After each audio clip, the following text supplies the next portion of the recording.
Bem, pessoal, aqui quem vos fala é o professor Rômulo. Esse vídeo aqui está diretamente para os meus alunos de Ciências Políticas da Universidade Federal de Rondônia. Prazer tê-los aqui no canal Teolitérias. E hoje a gente vai falar de algo muito interessante, que começa com uma premissa: o Brasil não é para amadores. Então nós vamos fazer um resumo das principais constituições, das 7 constituições, na verdade. A gente vai fazer um resumo destas 7 constituições que o Brasil já possuiu, já teve, inclusive em vigência a última de 88, essa que vocês estão olhando, mas sobre a ótica de que nenhuma constituição foi fácil. A gente teve, ou foram constituições impostas, sem Assembleia Constituinte, ou foram constituições que trouxeram limitações de direitos, ou foram constituições oriundas de modelos fascistas, até nazistas, totalitárias, ou foram frutos de golpes, ou foram frutos de restrições. Então, nós vamos passar um pano aqui nas principais constituições para que vocês percebam o quanto o Brasil não é para amadores. O Brasil é um país que, consequentemente, representa interesses muito específicos que se materializam nas constituições. E assim, antes de mais nada, a gente precisa falar a importância de uma Constituição federativa, uma Constituição federal, ou de uma Constituição a nível de Estado, a nível de nação, por quando a gente entende a República. Então, a transição da monarquia para a República, ou ela se dá, ou a monarquia ela acaba perdendo um pouco o seu aspecto unitário de poder aqui do cajado, da coroa, da hereditariedade, da vontade absoluta do rei, da vontade plena e quase divina do rei, né? O rei Deus, né? O Luís XIV, Luís XV, o rei Sol, o menino rei Alexandre o Grande. Então, esse diálogo que é feito entre a monarquia como o absoluto, né? O pleno. Então, ou ela vai migrar para a República, ou ela vai migrar para a República, e com isso ela vai trazer a Constituição como documento, como contrato, onde está colocado tudo que como vai funcionar a nossa nação, desde os poderes, como os poderes vão ser trabalhados, se vai ter divisão de poderes entre um executivo, um legislativo, um judiciário, como vai ser a nossa administração, como vai ser o governo, como vai ser a configuração do Estado, tudo vai estar aqui nessa Constituição. Então ela não vai estar limitada à vontade de um monarca ou à vontade de um ditador. A Constituição ela se traduz na imparcialidade, né?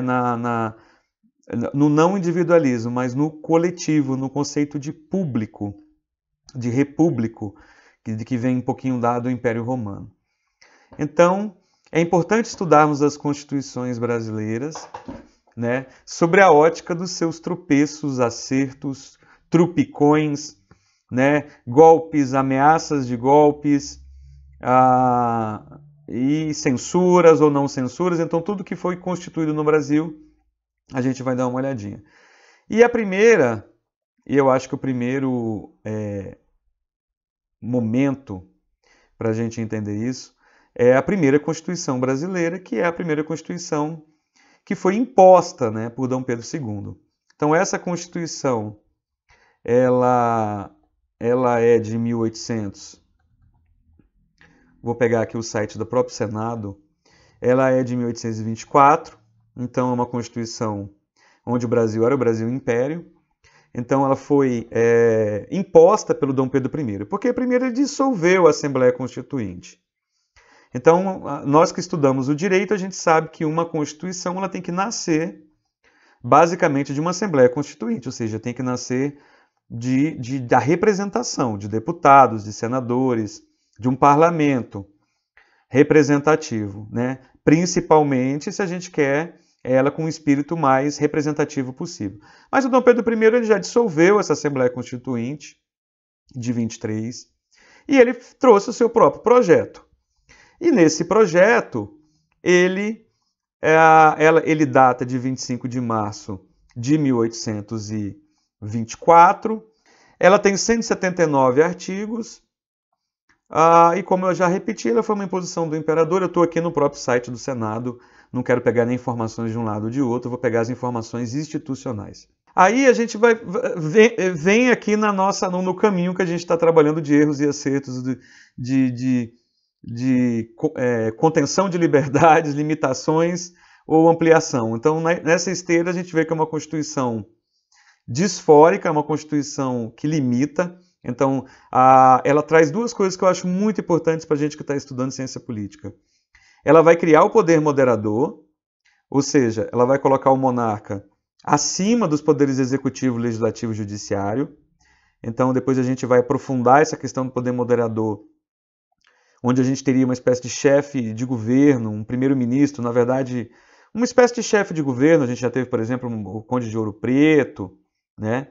Nós temos o legislativo e a gente tem um judiciário, mas acima disso está o rei, que ele pode fazer o quê? Ele pode dissolver, por exemplo, o parlamento, caso ele ache necessário. Ele pode destituir o cargo de um chefe de gabinete dele. Então ele tem um poder acima dos poderes. E essa Constituição aqui de 24, que é a primeira Constituição que a gente está trabalhando, a nossa primeira Constituição, né, a Constituição do Brasil Império, ela vai abordar isso. Eu até separei uma imagem aqui, ó, em 25 de março de 1824. O Dom Pedro I, ele outorga, né? Na verdade, aqui ela foi outorgada, e aí depois eu vou deixar aí uma observação sobre a diferença de outorga para promulgar.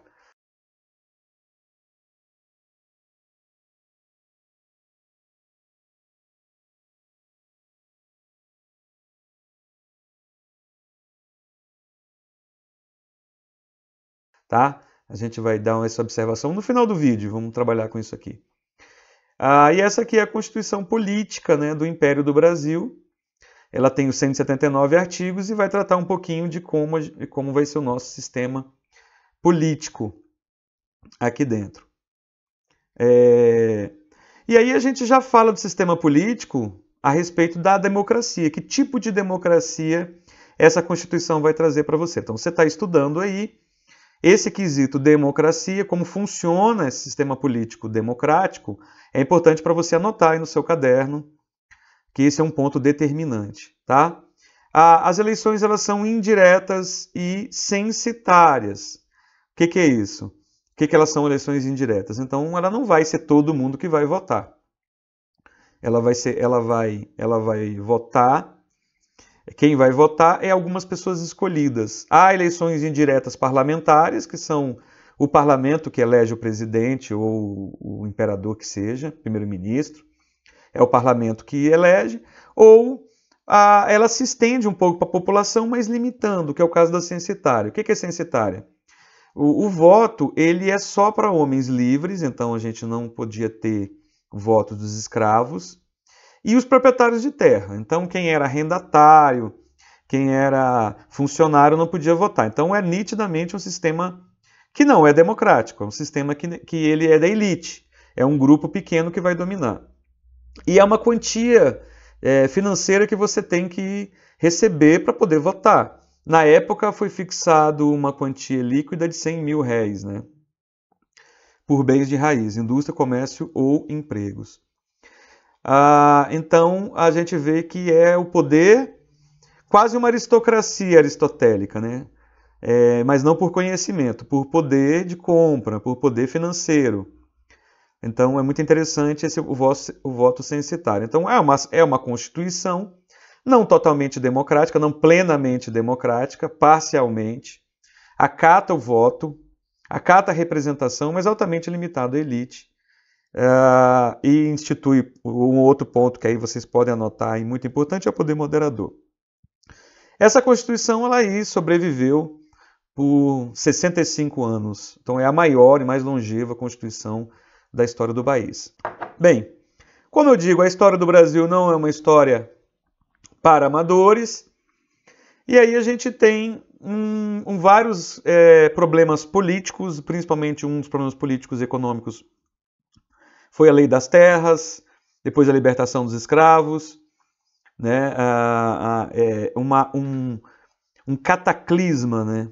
Eu digo até um genocídio político que aconteceu no Brasil ali de 1883, depois a gente vou deixar aqui essa observação para vocês.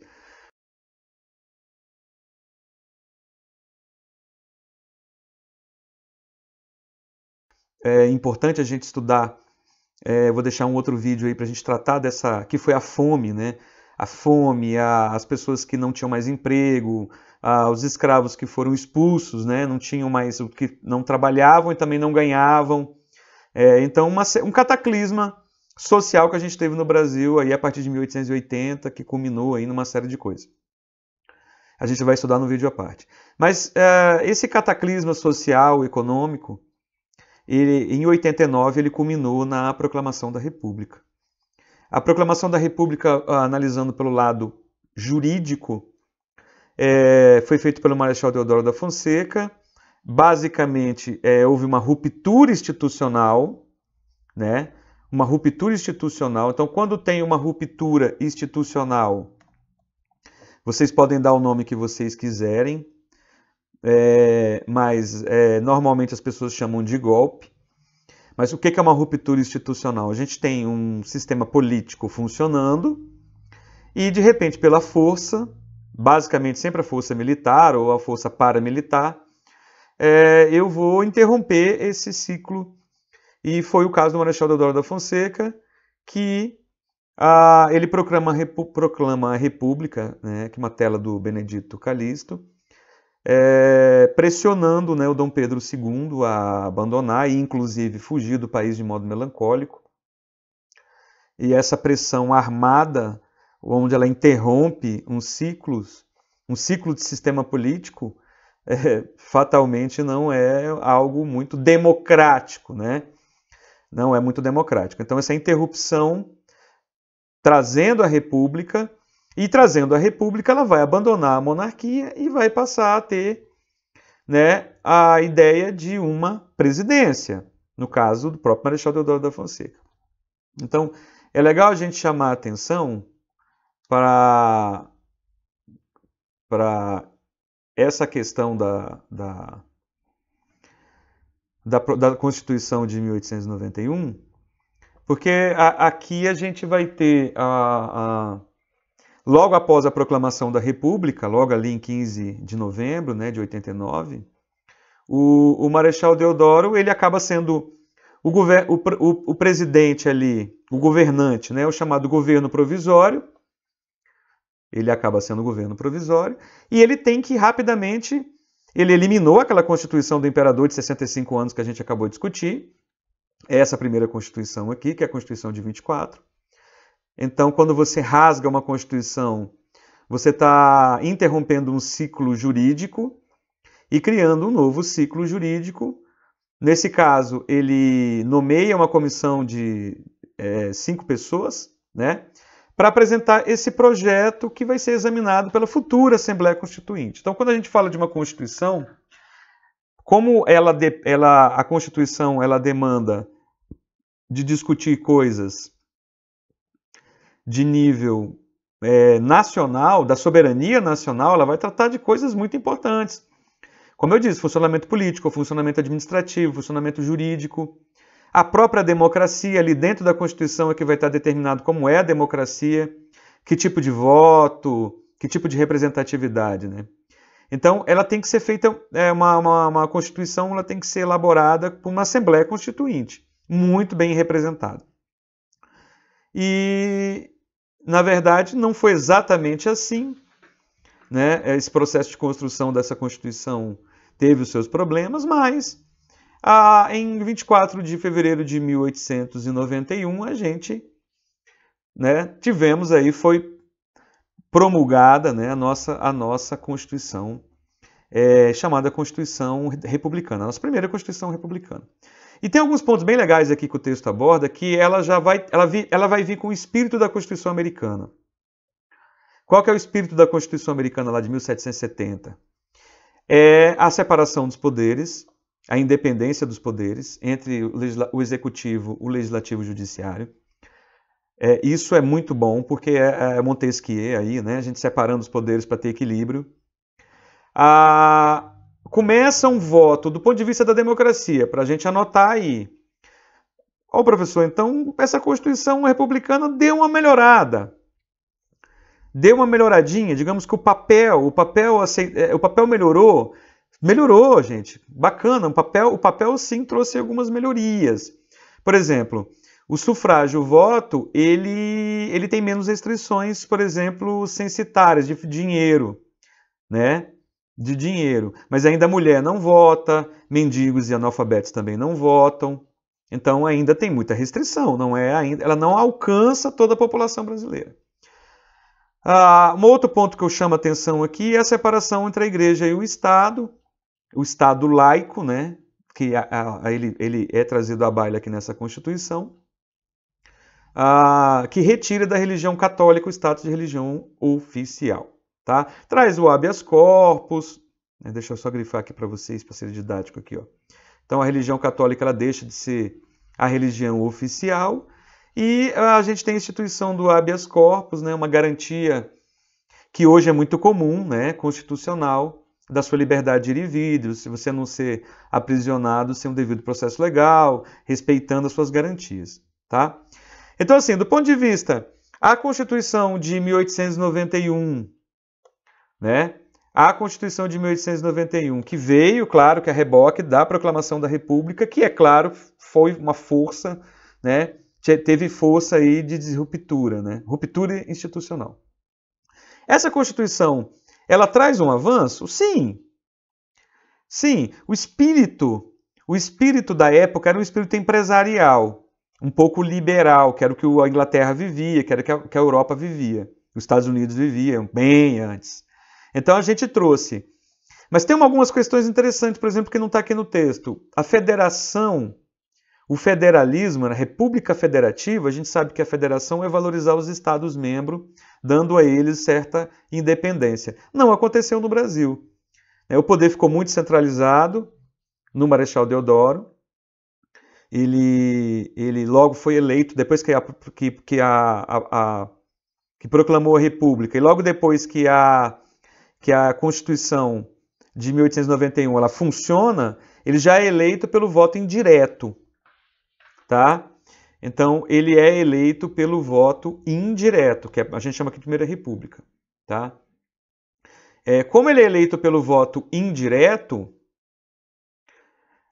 ou seja, é o voto do parlamento ali que elege ele, também houve basicamente uma limitação de democracia.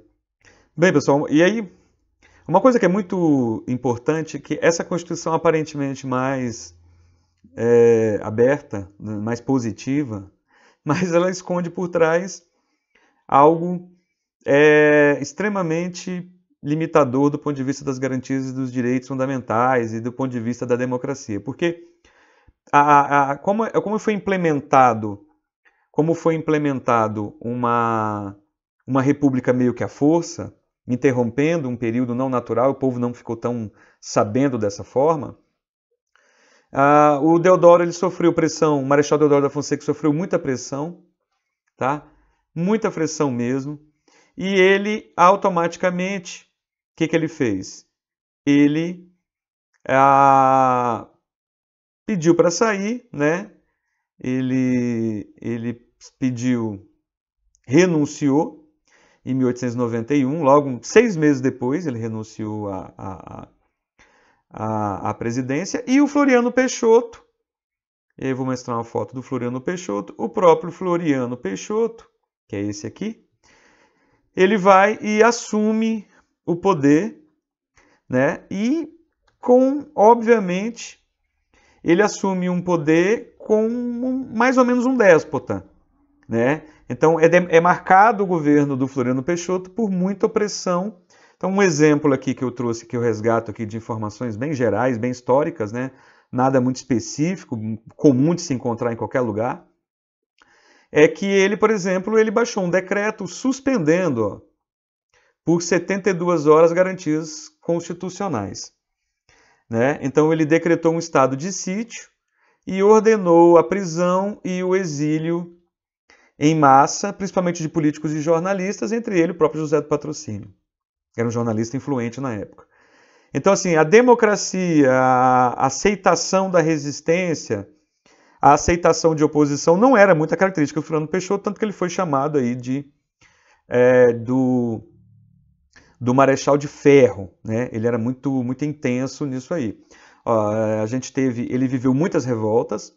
Teve uma revolta importante, que é a do Forte de Santa Cruz de Lages, no Rio de Janeiro, que ele fuzilou, né, o chefe, ele fuzilou a cabeça da revolta, né, o chefe do forte, e ele exonerou os 13 generais.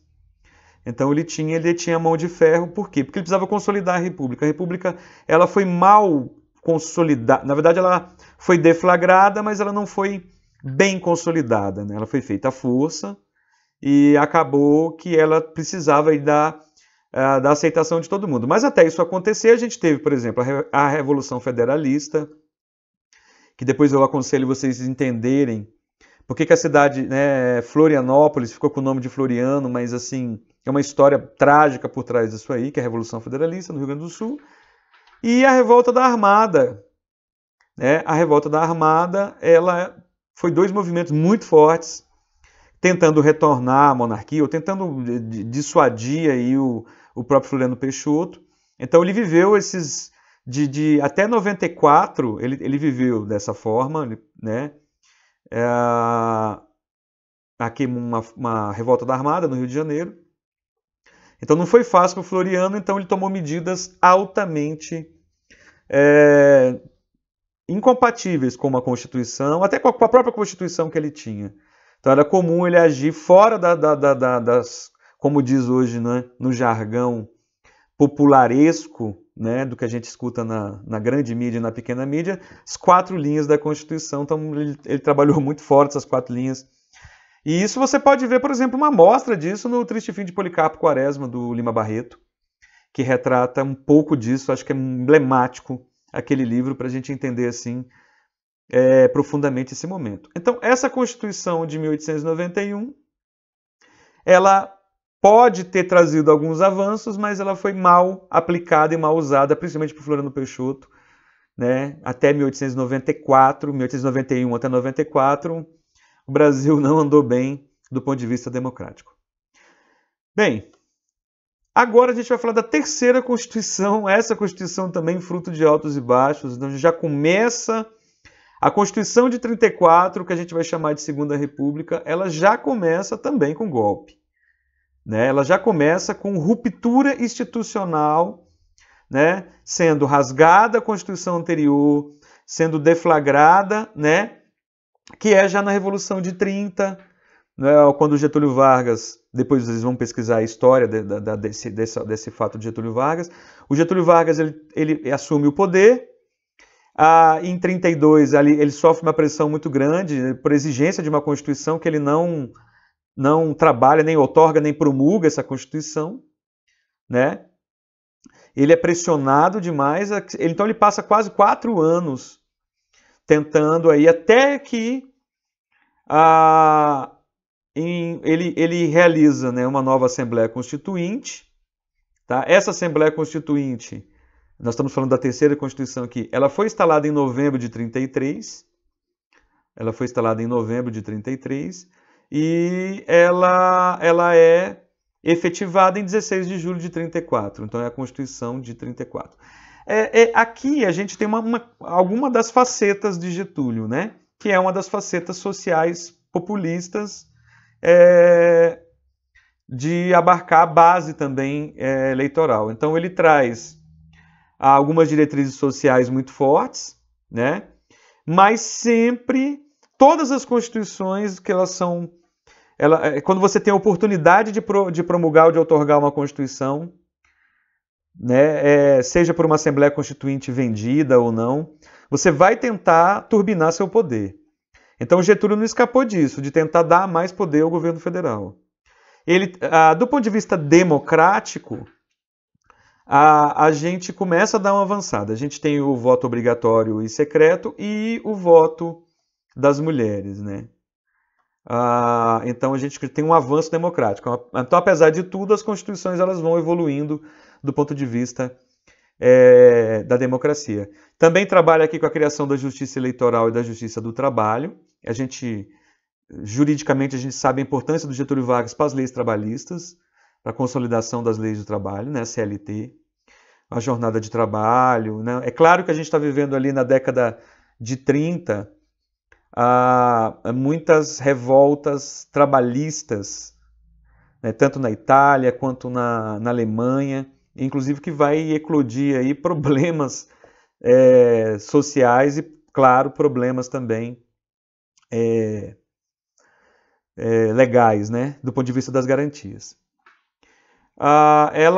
Essa Constituição ela teve 3 emendas, ela foi uma Constituição que durou pouco tempo. Né? Você vê que a gente tem a Constituição de 34 e a gente teve a Constituição de 37, chamada Estado Novo. Essa Constituição aqui pode ser apagada da história do Brasil, que é um retrocesso gigantesco. Então, essa Constituição ela sofreu 3 emendas em 35 justamente para ampliar o poder executivo e também para coibir movimentos subversivos e instituições políticas e sociais. Então a gente já vê claramente aí que o Getúlio, ao tomar o poder, foi o presidente com maior durabilidade e manutenção do poder, usando todo tipo de método possível, foi o Getúlio Vargas. Então, vou pegar aqui ele aqui, ó, esse pequeno grande homem, de várias faces, que gostava muito do poder, olha aqui. Ele foi responsável no Brasil por 2 constituições. Esta Constituição com verniz social, mas, por outro lado, ele traz aí a Constituição 37, chamada Constituição Polaca, porque ela se parece muito com a Constituição polonesa. Essa Constituição foi terrível. Né? Essa Constituição, o que o Getúlio faz? Em 10 de novembro de 37, ele vai revogar a Constituição de 34, essa Constituição que a gente comentou. Ele dissolve o Congresso Nacional, então você vê que isso é uma ferramenta muito comum. Pessoal, nós estudantes aí do direito, nós estudantes das ciências políticas, é uma prática muito comum. Você dissolve o Congresso Nacional, você elimina o parlamento, você neutraliza o judiciário, e aí você impõe aí você basicamente está rasgando o funcionamento, a segurança jurídica da nação, do país, do Estado. E aí ele vai criar, não tem consulta prévia nenhuma, tá? Só pela deliberação própria, e ele vai trazer uma chamada Carta Constitucional do Estado Novo. E ela é basicamente de inspiração fascista. Né? Então, não é eu que estou falando, é o próprio texto aqui do Senado, né? Ela é de inspiração fascista, a Constituição chamada Constituição Polaca, porque ela é de bases polonesas, bem no momento ali. A gente está falando de 37, pessoal.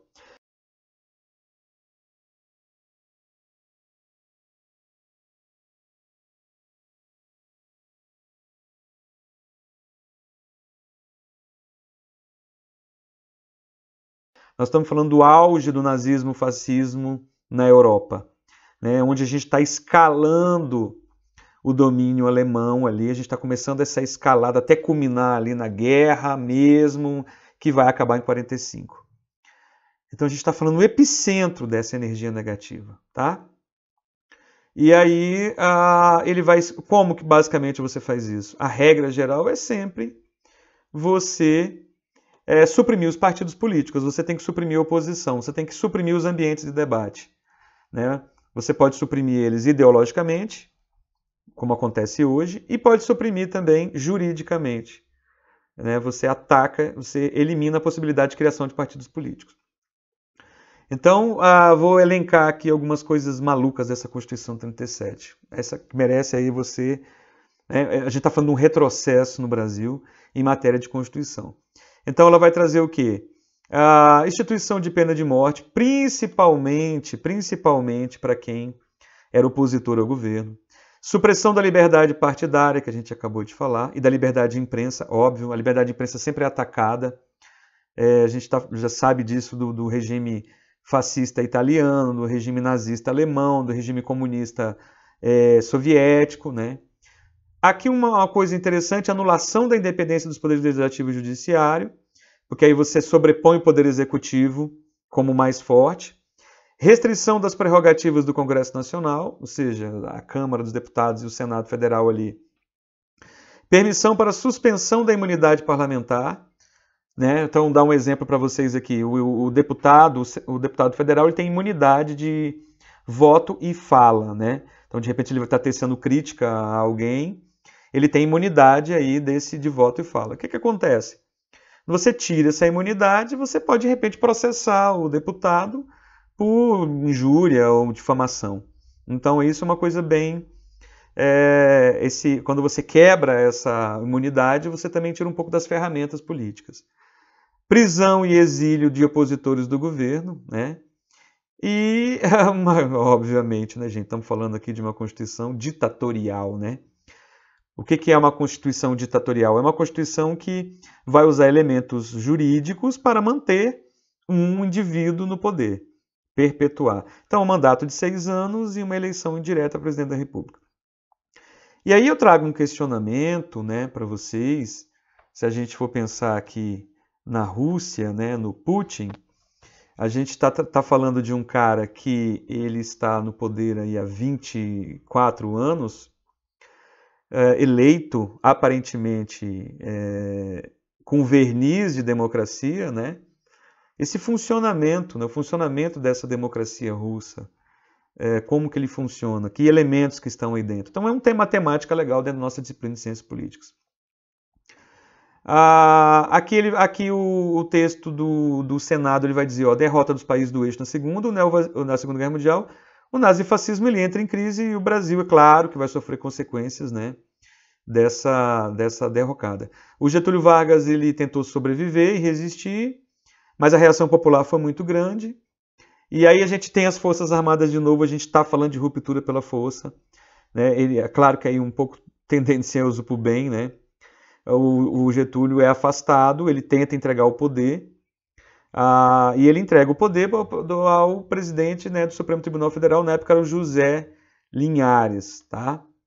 E após a deposição de Vargas, ela foi ocorrida em 29 de outubro de 45. Esse homem era tão apegado ao poder, mas tão apegado ao poder, que ele pega um revólver e, aparentemente, a história conta, ele comete o suicídio. Eu fui, inclusive, no Palácio do Catetinho, no Rio de Janeiro, onde tem lá a antigo quarto dele, né, o lençol e tudo que... Né? E aí, o novo presidente, ele vai constituir Aqui tem um ponto interessante, aqui, antes de a gente entrar na Constituição de 46. Esse novo presidente, ele constitui outro ministério e ele revoga o artigo 167 da Constituição, né, que adotava o estado de emergência. O que acontece? O Getúlio, quando ele sente que tem um movimento social pegando ele ali, o que normalmente um ditador faz? Ele suspende, ele cria um estado de sítio, cria um estado de exceção, tira os direitos e garantias jurídicas, as garantias fundamentais das pessoas, e aí lança poder militar, lança poder à força. Né? Então, o presidente que entrou, ele vai eliminar o artigo 167 da Constituição, que criava esse estado de emergência, que é fácil você acionar ele. Você aciona ele para você ter o poder total. Né? E aí, ao fim de 45, a gente teve o Eurico Gaspar Dutra, né, um general, né, naturalmente aí foi os generais, Forças Armadas, como sempre, elas acabam protagonizando essa atividade de ruptura, né, seja lá no Marechal Deodoro da Fonseca, né, seja também no Getúlio de 30, né, e agora, né, e outros, mas agora aqui em 45 para 46, a preparação de uma nova Constituição, que foi a 5ª Constituição nossa, que é a Constituição de 46.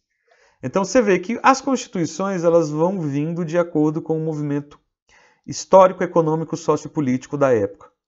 Então, cada momento você tem sua Constituição, quando não tem mais jeito, aquela Constituição já não consegue sustentar o país juridicamente, o país é outras forças de poder que estão engendradas, e aí é claro que a gente tem outra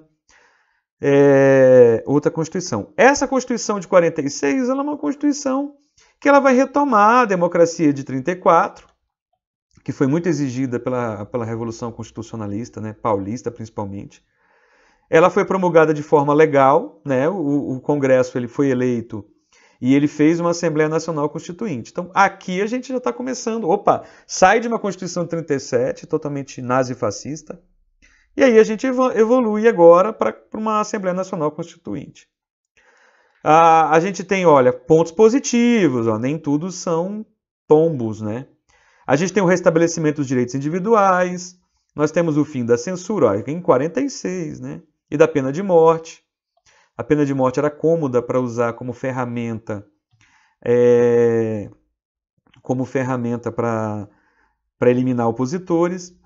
Ela devolve a independência do Executivo, Legislativo e Judiciário, né, e o equilíbrio entre esses três poderes, né, além de dar uma autonomia aos estados e municípios. A gente teve também a incorporação da Justiça do Trabalho, a gente teve o Tribunal Federal de Recursos do Poder Judiciário, e uma coisa que aqui tem um ponto interessante. Mas eu queria tocar num outro ponto interessante, quem estiver anotando, que eu esqueci de comentar lá atrás. É que no caso do Floriano e no caso do Marechal Deodoro, vamos voltar para cá, no caso do Floriano e no caso do Marechal Deodoro, quando o Marechal Deodoro ele pede a renúncia, ele fica 6 meses só, ele pede a renúncia, o Floriano ele tinha que, para seguir a Constituição de 1891, ele tinha que ter chamado novas eleições.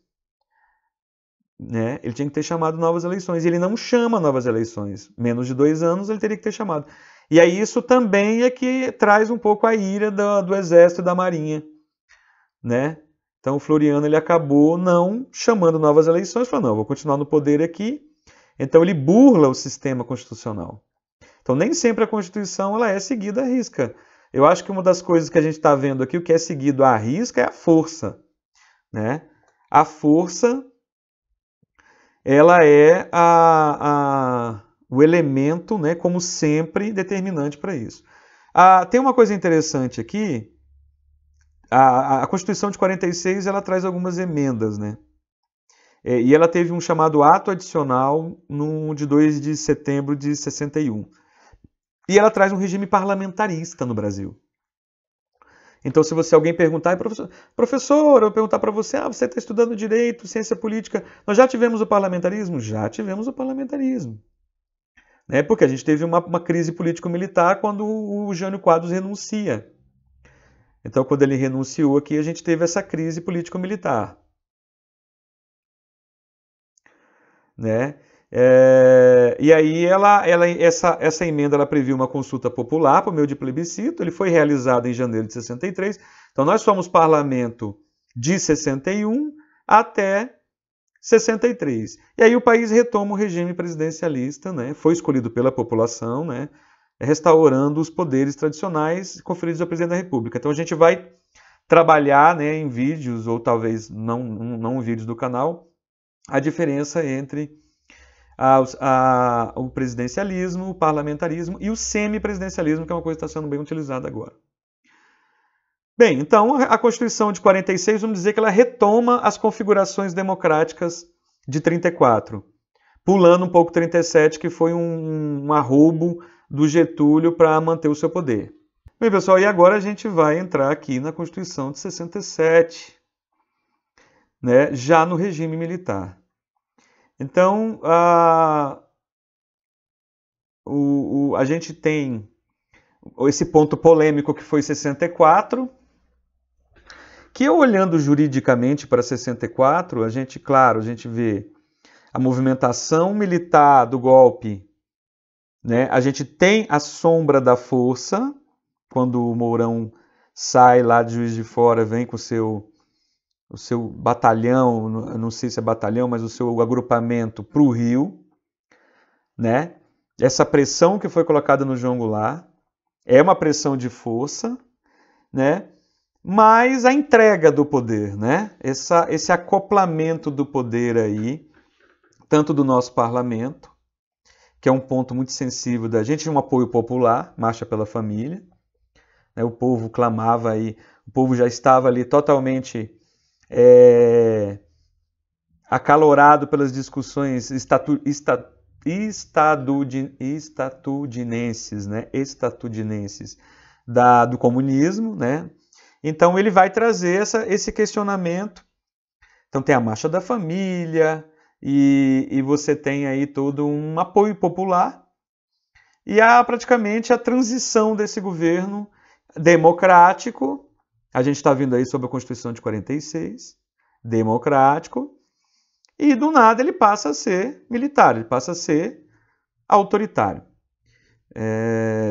Porque você rasga a Constituição e aí você vai ter que trazer uma nova Constituição. O contexto predominante dessa época, como texto aqui, né, não sou eu que estou falando, é o texto do Senado, texto público, ele fala de um contexto autoritário, né, que trabalhava essa ideia da segurança nacional. É um ótimo argumento, né, um ótimo pretexto para você trabalhar aí uma Constituição altamente limitadora de direitos e garantias. Ela visava combater inimigos internos da ditadura militar, né? A gente lembra um pouco lá do Floriano, tentando sobreviver, né? Rotulados de subversivos. Ela foi instalada em 64, o regime ele conservou o Congresso, mas ele controlava o Legislativo, até porque o Legislativo é que acabou nomeando provisoriamente o presidente da Câmara ali, do Congresso, ficou um tempo e logo depois foi aí eleito indiretamente um general, né? Dessa forma, o Executivo encaminhou ao Congresso a proposta de Constituição que foi aprovada pelos parlamentares e ela foi promulgada em 67. Então, o regime militar ele foi inserido no Brasil em 64 e em 67 claro que a gente ia ter uma Constituição que desse formato e garantisse juridicamente o que esse regime queria. Ela é uma Constituição pequena, tá? Ela manteve a federação, tá? Com a expansão da União, sempre a União, né? Sempre o Estado. Ela adota a eleição indireta, é óbvio, né? Para presidente da República. A gente não vai arriscar aí que o povo se manifeste.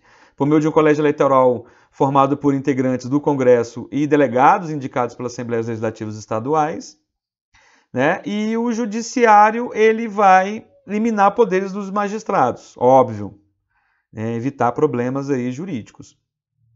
Essa Constituição ela foi emendada várias vezes pelos famosos atos institucionais, que eles iam sendo instituídos conforme iam acontecendo as coisas, sendo mais famoso o AI-5, que todo mundo aí, sem nem conhecer, conclama. Né? O ato institucional número 5 não tem que ser comemorado, ele não tem que ser efetivado, ele é um ato institucional de limitação total de poderes de garantias mais básicas, né? E esses atos eles só serviam para quê? Para legitimar e legalizar, né, as ações políticas dos militares. A gente que é estudioso do direito, a gente que estuda o direito, a gente sabe que o direito ele serve para não ser... e acontece, né? E acontece, mas ele não pode se balançar de um lado e de outro. Ele é para ser fincado em rocha, para que passe as tempestades ideológicas e ele permaneça. Mas é claro que não é assim. A gente viu que as tempestades ideológicas vinham, as trocas de poderes vinham, as trocas das elites vinham, né? E as constituições elas vão sofrendo as mudanças ao sabor desse vento. Em 64 a 69 foram decretados 17 atos institucionais, né? Então são muitos atos institucionais.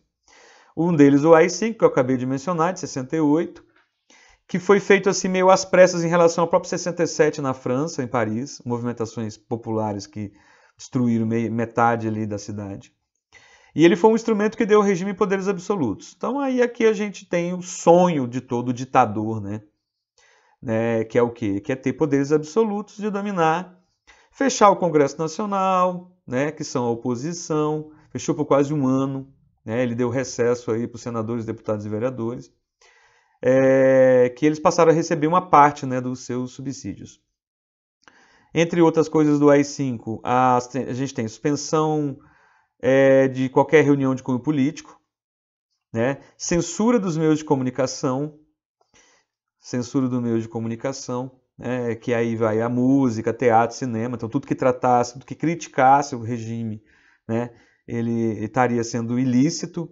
Suspensão do habeas corpus para crimes políticos, né? Então, assim, é absurdo o que é o ato institucional número 5, não? A gente falando em democracia, em política como consenso de diferenças, é praticamente a inexistência do consenso de diferença, né? Então, decretação de estado de sítio. O estado de sítio ele só convém a quem manda, pessoal. Ele não convém a mais ninguém.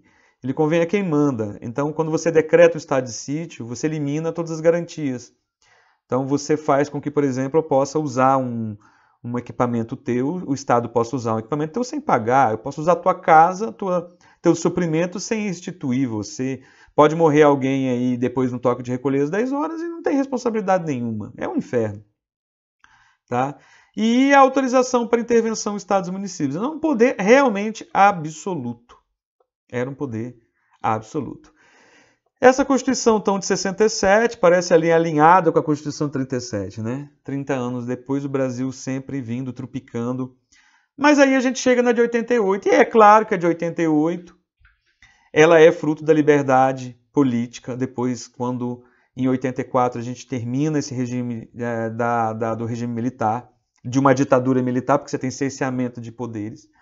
E aí, por meio da emenda constitucional 26, ela inserida ali, esculpida na Constituição de 67, é que a gente tem convocado uma Assembleia Nacional Constituinte, que eu tive o privilégio de acompanhar em vários momentos, e acompanhei o ato final, que foi divulgado nas redes de TV da época. Ulisses Guimarães, ele faz ali a conclamação, né, da promulgação dessa Constituinte, que assim ela é um avanço, ela é inspirada um pouco nessas constituintes contemporâneas, principalmente a Constituinte de 49 alemã, baseada na dignidade da pessoa humana. E aí ela é uma Constituição, realmente uma Constituição cidadã. Nós não vamos tratar aqui de todos os aspectos dela, a gente tem na disciplina de Direito Constitucional, mas falar que ela assegura, por exemplo, o voto aos analfabetos, ela democraticamente, né, ela busca evolução democrática. Então, ela traz direitos trabalhistas, ela traz direitos de saúde, convivência, uma série de avanços constitucionais que merecem aí um estudo detalhado. E é a que a gente está em vigência, já sofrendo mais de 100 mudanças, 100 emendas. E agora, pelo final, né, de 2021 para 2022, nós passamos aí por esses momentos de pressão dessa Constituição por grupos, né? Então, toda a vida que você, estudante de direito, você começa a perceber pressões na Constituição, que é o nosso documento assegurador, né, que é nosso contrato público de nação entre povo, Estado, território, né, nação. Quando você vê essa força, a gente tem que tomar cuidado. Então, quando você vê as ameaças a ela, a gente tem que tomar cuidado, né? E as ameaças disfarçadas de uso dos seus artigos. Então, a gente tem que tomar bastante cuidado, não é bom. Seja de direita, seja de esquerda, seja de extrema direita, seja de extrema esquerda, qualquer pressão sobre a nossa Constituição que não seja democrática, representativa, discutida, tratada, né, analisada, não é um bom caminho. Então, pessoal, está aí o nosso idas e vindas, avanços e retrocessos, mas o final das Constituições é um final feliz. A Constituição de 88 é uma Constituição, apesar de tudo, de ser uma Constituição, como eu digo para meus alunos, prometona, mas é ainda um melhor caminho democrático que a gente tem. Ok? Comentem aí o que vocês acharam, se inscrevam no canal, Aqui a gente também fala de direito, tá? Eu sou professor do curso de Direito. Agradeço aí a todo mundo que acompanhou. Um abraço a todos.